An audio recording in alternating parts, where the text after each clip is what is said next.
नमस्कार, मैं संजय सनम। आप देख रहे हैं डिजिटल फर्स्ट न्यूज़। बात आज जैन समाज तेरापंथ संप्रदाय, एक मुद्दा जो पिछले कुछ दिनों से गर्म था, तेरापंथ की बेटी का आयोजन, उसके बाद में स्पष्टीकरण भी आया, उसके बाद में आचार्य श्री महाश्रमण जी का नपातुला संदेश भी आया। लेकिन 2-3 दिन पहले तक का जो माहौल था, उस माहौल के परिप्रेक्ष्य में, चूंकि मैं आज जयपुर में हूँ, तो जयपुर से हमारे कर्मठ कार्यकर्ता तेरापंथ समाज के और इन विसंगतियों पर, सामाजिक मुद्दों पर बोलने वाले कार्यकर्ता आलोक हिरावत जी हमारे साथ हैं। तो आलोक जी, सबसे पहले तो आपका स्वागत डिजिटल फर्स्ट न्यूज़ में। और उसके बाद में सबसे पहला सवाल, तेरापंथ की बेटी, ये जो आयोजन हुआ और उसके आयोजन के परिप्रेक्ष्य में जैन समाज के अन्य संप्रदायों के लोगों का जो विरोध, जो संदेश उनके सामने गया, उन्होंने जो विरोध प्रकट किया, उसके बाद में जो स्पष्टीकरण आया, आचार्य श्री जी का संदेश आया, इस पूरे संदर्भ को, इस पूरे घटनाक्रम को आप किस रूप में देख रहे हैं? संजय जी, सबसे पहले तो आपके चैनल के माध्यम से सबको जय जिनेंद्र। और अब ये जो हमारे जैन संप्रदाय में कुछ संप्रदायों की एक कल उपासना समझ थी, तो उन्हीं सभी जैन भाइयों को भी मैं क्षमा कामना करते हुए एक निवेदन मैं आज आपसे कर दूं कि आज आपने जो विषय उठाया है, उस विषय में मैं जैन श्रावक के रूप में अपने विचार रखना चाहूँगा जी। क्योंकि आपने जिस कार्यक्रम का जिक्र किया है, वो कार्यक्रम हमारे तेरापंथ धर्म संघ की जी शिरोमणि संस्था द्वारा किया गया है और हमारे आचार्य परिवार के सानिध्य में किया गया है जी। इसलिए मैं अगर उस भावना से बोलूँगा तो शायद मैं अपने बोलने में न्याय न कर पाऊँ जी। इसलिए मैं एक जैन श्रावक के रूप में मैं बोलूँगा। उसके दो कारण हैं, कोई डर या भय न माने, लेकिन सम्मान मेरा मेरे धर्म संघ के प्रति है, मेरे आचार्य के प्रति है और मेरी महासभा के प्रति है। उनकी भावनाओं को ठेस न पहुंचे, इसलिए मैं आज आलोक हिरावत एक जैन श्रावक होने के नाते मैं आपके सवालों का जवाब देने का प्रयास करूंगा। आप अन्यथा नहीं। मैं ये उम्मीद करता हूँ कि विषय के साथ न्याय करेंगे। हाँ, मैं विषय के साथ न्याय कर सकूँ, इसीलिए मैंने अपने आप को यह कहा कि मैं, वैसे भी आप इस बात को मानेंगे कि मैं पहले जैनी हूँ और उसके बाद में मैं तेरापंथी हूँ। बिल्कुल, इसमें कहीं कोई मेरा अपना जो जितना भी धार्मिक और साहित्यिक मैंने अध्ययन किया, उसके बलबूते पर मैं ये कह रहा हूँ कि मैं पहले जैनी हूँ। अब आपने एक सवाल उठाया कि एक कार्यक्रम जी तेरापंथी महासभा द्वारा तेरापंथ संप्रदाय के आचार्य श्री महाश्रमण जी के सानिध्य में आयोजित हुआ है जी। और उसको लेके पिछले कुछ दिनों से सोशल मीडिया ने ज़बरदस्त अपने अपने विचार लोगों ने प्रकट किए हैं जी। उसमें मैंने जो अनुभव और अध्ययन किया है, उसमें लोगों को ये प्रतिक्रिया बहुत पहले व्यक्त नहीं करनी चाहिए थी। पहले कार्यक्रम की रूपरेखा को, कार्यक्रम के निर्णय को समझना चाहिए था। ये बात जरूर है कि जो हेडिंग जो था तेरापंथ की बेटी, और उसमें भी जिनको इनवाइट किया गया था, जिन बेटियों को, आलोक जी, तेरापंथ की बेटी सिर्फ तेरापंथ की बेटी की बात नहीं थी, ये उन संप्रदायों में जिनकी शादी हुई है, तेरापंथ से अन्यत्र संप्रदायों में शादी हुई है, उन बेटियों के बारे में ये आयोजन की बात थी। इसीलिए तो विवाद का विषय बन गया ना। अगर आपने तेरापंथी की बेटियों को बुलाया होता, तो बेटियों को तो हम तीज त्योहार पे वैसे भी बुलाते हैं और धर्म के उसमें भी हम बुला सकते हैं, जो क्या नाम से, लेकिन वहाँ ये पर्टिकुलर संदेश अदर समाज में ये गया कि इसमें उन बेटियों को बुलाया गया है जिनकी शादियाँ तेरापंथ के अलावा धर्मों में हुई है। और दामादों को भी बुलाया गया। हाँ, दामादों को बुलाया गया है, बिल्कुल निश्चित रूप से। और उसके साथ कुछ एक लाइन औद्योगिक नेटवर्किंग, कुछ इस टाइप की लाइन भी थी, जिसमें दूसरे जो हमारे संप्रदाय के भाई हैं, उनके मन में एक संदेश ये गया कि जो आर्थिक रूप से कमज़ोर हैं, उनको हम आर्थिक रूप से कुछ सहयोग देकर के अपनी तरफ, तेरापंथ की तरफ, तेरापंथ की रीति नीति परंपरा की तरफ आकृष्ट करने की कोशिश। ये भावना भी हमारे जैन धर्म के अन्य संप्रदाय के लोगों के मन में गई और उसी का विरोध उन्होंने सोशल मीडिया में अपनी पोस्ट से किया। पोस्ट निश्चित रूप से आपने भी पढ़ी होगी। बिल्कुल पढ़ी है, लेकिन मैं आपको एक निवेदन कर दूँ, माहौल को एक हल्के फुल्के अंदाज की तरफ मैं ले जाऊँगा। जब कभी भी दामादों को बुलाया जाता है तो लिफाफा दिया जाता है। ये एक भारतीय परंपरा रही है, हर धर्म में रही है, जो क्या नाम से, लेकिन धार्मिक कार्यक्रमों में लिफाफा तो नहीं दिया जाता ना। तो अगर उनको नेटवर्किंग के माध्यम से, अगर उनके उज्जवल भविष्य में कोई सहयोग के लिए अगर प्रयास संस्था ने किया है, मतलब, तो हम उसको उस दृष्टिकोण से भी देख सकते हैं। उसको आलोचना की दृष्टि से न देख के कि भाई दामाद भी अगर आए हैं तो उनके आलोक जी, सवाल आलोचना समालोचना का नहीं है, सवाल भूमिका का है, नीति का है। हमें उस रूप में, आपने पहली बात कही कि मैं जैन श्रावक के रूप में बात कर रहा हूँ, और मैं तेरापन से आप जुड़े हैं, तेरापन से मैं भी जुड़ा हूँ, मैं पत्रकार की भूमिका में हूँ, आप जैन श्रावक की भूमिका में हैं। तो आप उसको उस रूप में देखिए कि लोगों के विचार जो आपने भी सुने हैं, पढ़े हैं, उसमें विचार यही आ रहे हैं कि तेरापंथ की बेटी को बुला रहे हैं तो अन्य संप्रदाय में जो शादी की गई है उन्हीं बेटियों को क्यों बुलाया जा रहा है, नंबर 1। नंबर 2, फिर उनके दामादों को क्यों बुलाया जा रहा है, औद्योगिक नेटवर्किंग वाली बात क्यों आ रही है।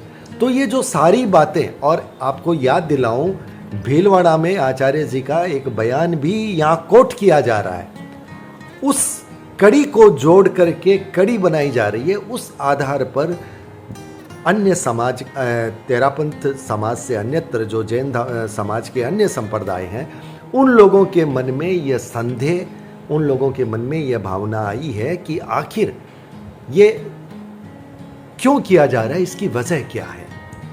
देखिए, मैं आपको एक चीज़ बताऊं, जैसा कि अभी आपने कहा, मैं पुनः अपनी मानसिक स्थिति को उसी तरफ ले जाऊं कि मैं एक जैन श्रावक के रूप में बोल रहा हूं जी।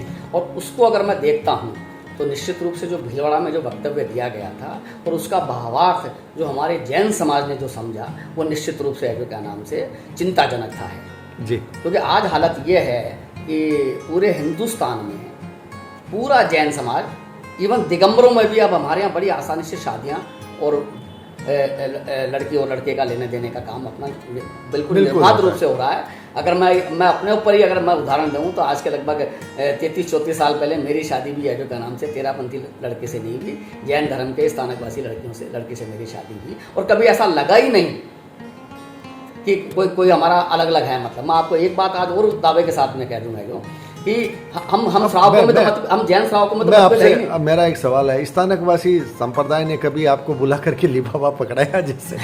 नहीं, लेकिन दामाद तो हुई ना मैं जो उनका। चलिए, मैं निश्चित रूप से मैं एज ए जैन श्रावक को मैं मानता हूँ कि वो दोनों कहीं ना कहीं भूले थी।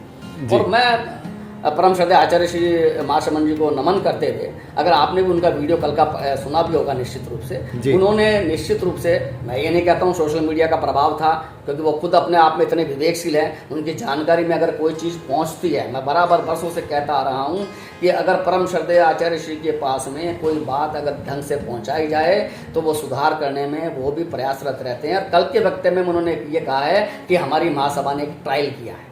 एक आचार्य का ये बात कहना ये दर्शाता है, मैं गलती जब ट्रायल किस बात ट्रायल इस बात का है नहीं, अगर ये चीज दोबारा हुई है, यानी ये ट्रायल सब एक आचार्य ने अपने किसी कार्यक्रम को ट्रायल का नाम दिया है। आप बता सकते हैं इसका क्या? तो ट्रायल किस बात का, कि वो हम जो योजना करना चाहते थे उसका ट्रायल हुआ है?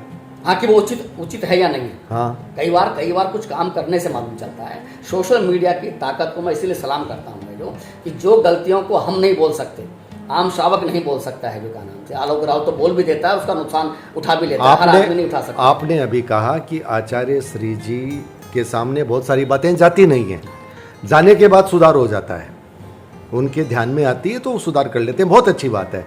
लेकिन भीलवाड़ा में तो आचार्य श्री जी का ही वक्तव्य था, वो वक्तव्य तो उनका था। नहीं, मैं आपको बताऊं, उस वक्त की मैंने भी अपने लेवल पे उस समय वो करी थी। उसकी पृष्ठभूमि ये थी, आचार्य श्री ने अपना वक्तव्य शुरू ये किया था कि आज कुछ कन्याएं आई थी गुरु दीक्षिणा के, हमारी जैन तेरापंथ धर्म संघ में परंपरा है, प्रवचन समाप्त होने के बाद में जो भी गुरु दीक्षिणा लेना चाहे उसको गुरु दीक्षा दी जाती है, जो नाम से एक स्वस्थ परंपरा है, इसमें गुरुधारणा दी जाती है, एक निश्चित समय है, जो क्या नाम से।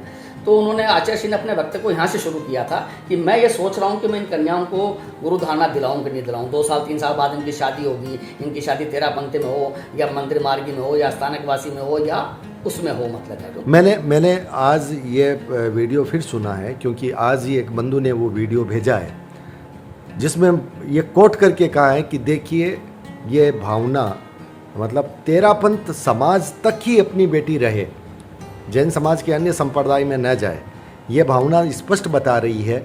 लेकिन जैन समाज की बेटियां जैन समाज को छोड़ करके अन्यत्र उन समाजों में जा रही है जहाँ की रीति नीति परंपरा से हम एकदम विपरीत हैं। वहाँ पर बेटियों को रोकने की, बेटियों को संस्कारित करने की बात नहीं हो रही, लेकिन बात हो रही है कि तेरापंथ में ही रहे, अन्य संप्रदाय में न जाए। उनका सवाल बड़ा मार्मिक है और आज के दौर में आज के दौर में जैन समाज में जितनी भी घटनाएं आलोक जी आपने भी सुनी होगी, ये जब घटनाएं जैन समाज के परिप्रेक्ष्य में आती है उन परिवारों पर क्या बीतती है। और सवाल इस बात का उठता है कि हमारे आचार्य, हमारे संत इस पर कार्रवाई क्यों नहीं करते, एक संस्कार देने की, इस तरह के आयोजन क्यों नहीं होते। तो ये इस तरह के आयोजन तो सभी संप्रदाय चाहते हैं। नहीं, मैं आपको इसमें निवेदन करूँ कि एज ए जैन श्रावक ये बात किसी भी धर्माचार्य को नहीं करनी चाहिए, उसको जैन एकता की बात ही करनी चाहिए है, वरना हम बिखर तो रहे हैं, अब तीतर बीतर हो जाएंगे है जी। अभी जो मैंने आपको निवेदन किया कि कल एक संप्रदाय की समस्तरी थी, एक संप्रदाय की समस्तरी आज है, एक संप्रदाय की सितंबर में 2-2 होंगी, फिर है जो का नाम से 4-4, 3-3, 4-4 समस्तरी हम मना रहे हैं। हमारा माहौल उड़ेगा। जब अगले महीने हम किसी को फोन करेंगे तो वो कहेगा तो पिछले महीने थी ना, आपकी तो समस्या है, क्या जवाब देंगे हमें? जो मैं आपको सटीक बात कहना चाहता हूँ कि क्या हमारे 7-8 आचार्य मिलके ये निर्णय नहीं कर सके कि कौन सी डेट सही है जो का नाम से।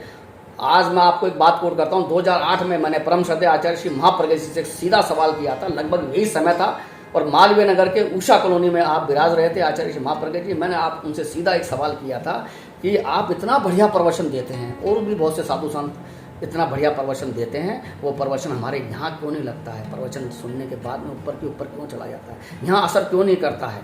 आज मैं उसका जवाब आपको देता हूँ। उन्होंने जो जवाब दिया था वो मैं सार्वजनिक रूप से नहीं दे सकता हूँ, लेकिन आज मैं आपको बताता हूँ क्यों कि वो 7 आचार्य आज ये तय नहीं कर पा रहे कि जैन संवत्सरी कब होगी है जो का नाम से। तो उनके प्रवचनों का, उनकी आध्यात्मिक अपील का असर क्या होगा? बिल्कुल सही बात है। और अब आप जो बात कर रहे हैं कि शादी वाली बात जो भीलवाड़ा में उन्होंने कही थी, एज जैन श्रावक होने के नाते मैं उसे उचित नहीं मानता हूं, लेकिन उसके साथ साथ तेरापंथ श्रावक होने के नाते कहूँगा कि हर आदमी अपने अनुयायियों को बचा के रखना चाहता है, क्योंकि संप्रदाय में तो हम बटे हुए हैं, इस चीज़ को तो स्वीकार नहीं कर सकते ना। मंदिर मार्ग के तपा गज खतर गज स्थानकवासी तेरापंथी, और तेरापंथी के अगर बेटियां दूसरी जगह चली गई तो आपका वोट बैंक, आपका अनुयायी का जो वोट बैंक है, वोट बैंक राजनीतिक शब्द के हिसाब से नए काम मिले हुए, अनुयायी जो आपके हैं वो आपके कम होंगे। तो अपने अनुयायियों को बचाने के लिए ये प्रयास था, लेकिन ये जैन एकता के लिए बड़ा घातक हुआ है, और इसीलिए आज लोगों ने उस कोर्ट को इस कोर्ट के साथ में जोड़ के इस सम्मेलन को एक बहुत ही भयावह स्थिति में ला के खड़ा कर दिया। इसलिए हमारे आचार्य पर्व ने शायद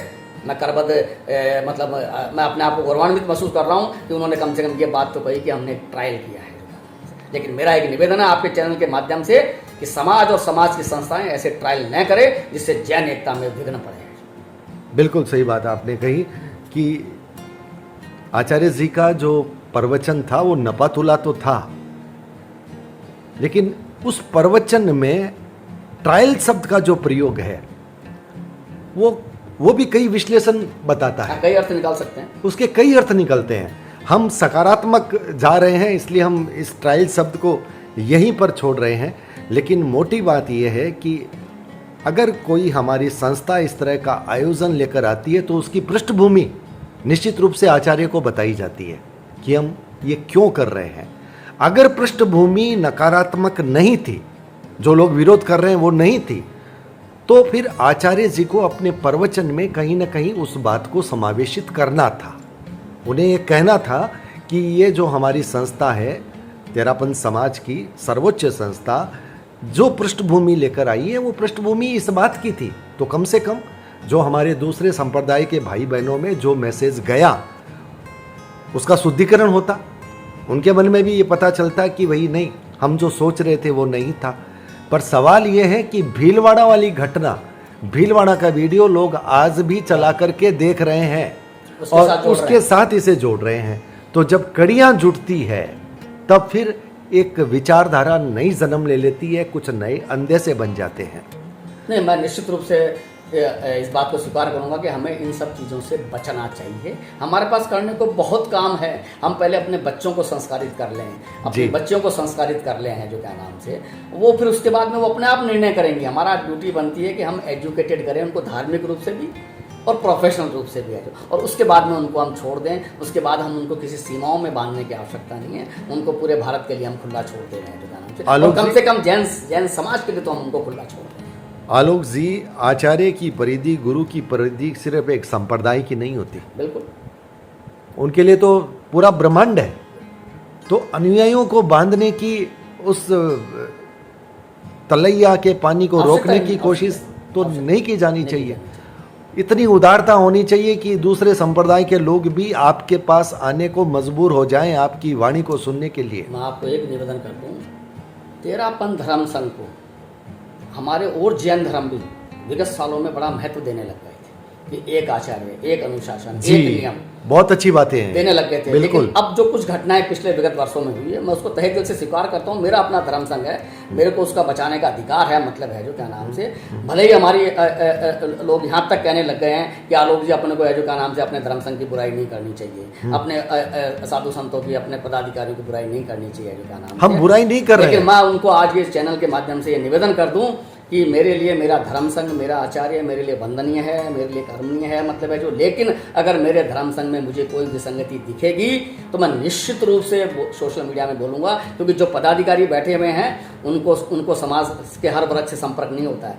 आज मैं आपको निवेदन कर दूँ, पिछले 10 सालों से हम मालवीय नगर के अंदर नौकार मंत्र का जाप चला रहे हैं, जिसमें पूरा जैन समाज, दिगंबर समाज के लोग भी आते हैं और हर संडे को 40 से 50 लोग स्वतः उपस्थित होते हैं। और इतना विहंगम दृश्य, कभी मौका पड़ा तो मैं आपको उसमें मैं आपको इनवाइट करूंगा, जिसमें पूरे जैन समाज, दिगंबर, श्वेतांबर, स्थानकवासी, हम सभी लोग आते हैं। हमें कभी महसूस ही नहीं हुआ, लेकिन जब ये सवाल इस संडे को वहाँ लोगों ने उठाया तो मेरे लिए भी बड़ी शर्मिंदगी की बात हो गई। और मुझे अपने बचाव में, क्योंकि वहाँ मैं तेरापंथ का प्रतिनिधि के रूप में था, मैंने अपने बचाव की पूरी कोशिश करी, लेकिन मुझे आज ये ऐसा लगता है कि ऐसे इस तरह के कार्यक्रमों की हमें कोई आवश्यकता नहीं है। तेरापंथ धर्म संघ आज भी अपने आप में बहुत ऊंचाइयों में है। आज जो बाकी मैं किसी जैनांतरण की मैं आलोचना नहीं कर रहा हूँ, मैं चूँकि श्वेतांबर संघों से भी जुड़ा हुआ हूँ, वहाँ भी मैं जाता हूँ, मंदिर में भी मैं आरती करता हूँ, लेकिन जो शान और जो नियम तेरापन धर्म संघ में है, उसको देख के आज भी मुझे गर्व महसूस होता है और हमें उसे कायम रखना है। उन्हें जो भटकने, हमारे सिद्धांत जो भिक्षु स्वामी ने बनाए थे, उनसे हमको भटकना नहीं चाहिए, तभी हमारा और जैन संप्रदाय में हमारी महिमा और हमारी गरिमा रहेगी। बिल्कुल सही बात कही कि विसंगतियाँ दूर होनी चाहिए, जो खूबियाँ हैं वो कायम रहनी चाहिए, और खूबियाँ ऐसी रहनी चाहिए कि हमारे दूसरे संप्रदाय हैं वो भी उन खूबियों को अंगीकार करे। उनकी अगर कोई अच्छी बात है तो वो हम भी अंगीकार करें। उदारता इस तरह की होनी चाहिए। और मोटी बात यह है कि गुरु का जो आभा मंडल है वो बहुत बड़ा होता है, और उनकी जो शिक्षाएं हैं वो सिर्फ एक संप्रदाय तक सीमित नहीं रहती, और उनका जो स्नेह प्यार, उनका जो आशीष है, वरद हस्त है, वो भी बहुत विशाल होना चाहिए।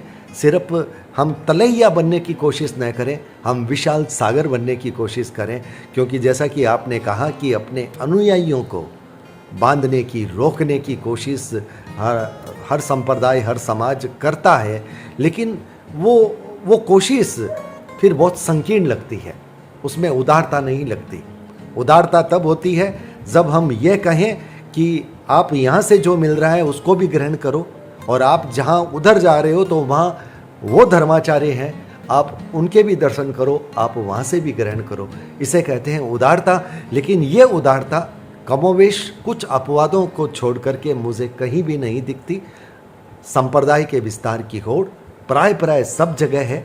मैं सिर्फ तेरापंथ की बात ही नहीं करूँगा, लेकिन चूंकि हम तेरापंथ से हैं, इसलिए हम ये ज़रूर चाहेंगे कि कम से कम हमारे संप्रदाय में इस तरह की बात न हो जिसकी कोई मिसाल कभी कोई दे सके। बिल्कुल साहब, मेरा भी आज ये संदेश रहेगा कि हमारे तेरापंथ धर्म संघ की जो भिक्षु स्वामी के सिद्धांतों की जो आन बान शान थी, जिसको अन्य जैन संप्रदाय भी जिसको है जो गरिमापूर्ण तरीके से स्वीकार करते हैं, हमें उससे नहीं भटकना चाहिए। उससे अगर हम भटक गए तो हम हमारे ही चीज़ों से ख़त्म हो जाएंगे। इन्हीं भावनाओं के साथ आज आपका बहुत बहुत धन्यवाद कि आपने जो विषय उठाया और सोशल मीडिया की जो ताकत थी, और मैं निश्चित रूप से विश्वास है मुझे जो का नाम से कि सोशल मीडिया के माध्यम से या व्यक्ति से आचार्य श्री के पास में जब ये बातें पहुंचेगी तो निश्चित रूप से अब ये ऐसे ट्रायल शायद मैं समझता हूँ भविष्य में नहीं होंगे। इन्हीं भावनाओं के साथ में बहुत बहुत धन्यवाद आपका संजय जी। धन्यवाद आलोक जी। ऐसे ट्रायल नहीं होंगे ये आपने कामना की, और हम भी आपकी कामना में ये कामना करते हैं भविष्य में इस तरह के ट्रायल न हो, जिस पर सोशल मीडिया, प्रिंट मीडिया, कहीं भी इस तरह के संदर्भ उठे, इस तरह के सवाल उठे, और कहीं ना कहीं कटुता का माहौल इस तरह का पैदा हो। क्योंकि धर्म कभी कटुता पैदा नहीं करता, धर्म जोड़ता है, और धर्म गुरुओं की जिम्मेदारी सबको जोड़ने की होती है। कहीं किसी भी विचार से, किसी भी निर्णय से अगर कहीं कोई भी खंड होता है तो फिर उस धर्म में, उस धर्म की गरिमा में, उस धर्म गुरु की गरिमा में फिर कहीं ना कहीं कोई ना कोई सवाल तो छूट जाता है। आप हमारे साथ जुड़े, आलोक जी आपका बहुत बहुत शुक्रिया। वीडियो को लाइक शेयर, चैनल को सब्सक्राइब करने की जिम्मेदारी आप पर छोड़ता हूँ। बहुत बहुत आभार, नमस्कार।